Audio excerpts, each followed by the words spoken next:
Bonjour à tous, je m'appelle Hilda et je suis conseillère funéraire. Aujourd'hui, je vais vous parler des rituels funéraires animaliers, car non, nous ne sommes pas les seuls à pleurer nos défunts, à ressentir le deuil et même à organiser des cérémonies funéraires. Chez les abeilles, certains individus ont une mission de croque-mort et sont spécialisés. Elles savent reconnaître les signes qui montrent qu'une abeille est morte depuis plus longtemps qu'une autre, par exemple, et qu'il faut donc s'en occuper en priorité. L'abeille croque-mort effleure le corps avec ses antennes avant d'aller le déposer à l'extérieur de la communauté. Chez les fourmis noires, il existe même un protocole. Lorsqu'une ouvrière meurt, les autres transportent son corps hors de la fourmilière dans une préoccupation sanitaire. Mais si c'est l'une des fondatrices de la colonie, la cofondatrice sera la seule à s'occuper de la dépouille.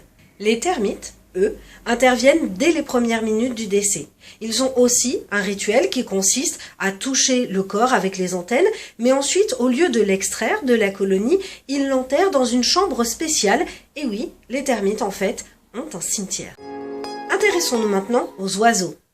Les corvidés, c'est-à-dire les corbeaux et les pies, que l'on voit couramment autour de nous, se rassemblent autour de leurs congénères décédés pendant 15 à 20 minutes. Tout d'abord, ils jacassent ou ils croassent extrêmement fort. En fait, c'est un signe d'alarme. Toutefois, on remarque aussi des comportements qui peuvent être traduits comme des signes de respect ou de recueillement. Les corbeaux montent la garde. Ils se montrent même agressifs contre les menaces qui approcheraient le cadavre et les pies, elles, touchent l'oiseau mort avec le bec. Elles apportent aussi des herbes ou des brindilles pour pouvoir recouvrir le corps. J'espère que cette minute coquelicot vous a surpris. On se retrouve bientôt pour évoquer ensemble les cas des éléphants, des singes et des dauphins.